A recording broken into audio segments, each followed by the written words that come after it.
গাইছ সৰু আগতে মাৰ লগতহে পূজা চাবলৈ গৈছিলোঁ বা কিবা দৰকাৰ দোকান চোকান গৈছিলোঁ। সৰু থাকোঁতে বেয়া কান্দো আৰু দোকানত গ'লে নেল পলিচ লাগিব মায়েও আৰু কিনি দিয়ে আৰু গাইছ কি কিনি দিয়ে জানেনে ৰঙা আৰু কফি কালাৰ কাৰণ তেওঁ ভাল পায় যে সেনেকুৱাই কিনি দিয়ে আৰু সেইটো ল'ব লাগে বেলেগ কালাৰ নিদিয়ে তেওঁ বেলেগ কালাৰ ভাল নাপায়।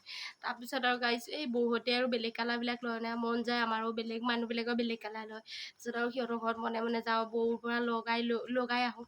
তাৰপিছত আৰু ঘৰত যেতিয়া মায়ে দেখিব ভৰিৰ হাতত বেয়া গালি দিয়া বেয়া মানে আৰু পিটন দিবলৈ বাকী থাকে আৰু তাৰপিছত যি গালি শুনো গাইছ বিলেতেৰে ৰুকিহে এৰিব লাগে। তাৰপিছত আকৌ ৰঙাকৈ ল'ব লাগে ৰঙা ল'লে আৰু গালি নাপাৰে।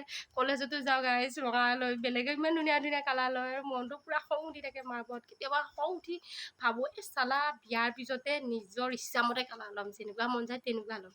বিয়াও হ'লোঁ গাইছ তাৰপিছত আৰু বিয়াৰ পিছতো ৰঙাই ল'লোঁ কাৰণ ৰঙাই বিয়াততো মায়ে কিনি দিছে। তাৰপিছত সেইটো শেষ হোৱাৰ পিছত এনেকুৱা কালাৰ এটা এদিনাখনে মই কিনি আনিলোঁ।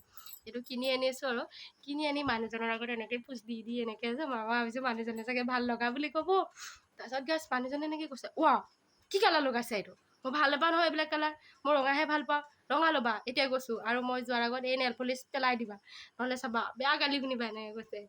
গাইছ ৰঙাই মোৰ পিছ নেৰিব। আপোনালোকৰ লগতো হয় নেকি বাৰু এনেকুৱা মানুহজন আৰু মা একে এতিয়া যদি মই তেওঁৰ কথা নুশুনো ডাইৰেক্ট মোক একো নকয় আৰু মাকহে ফোন কৰিব অ' মা ডাঙৰে মোৰ কথা নুশুনে গম পাই নে গাইছ এদিনতে এটা কথাত গালি শুনাইছে তেওঁ এতিয়া ৰঙাকৈ ল'ব লাগিব আৰু উপায় নাই।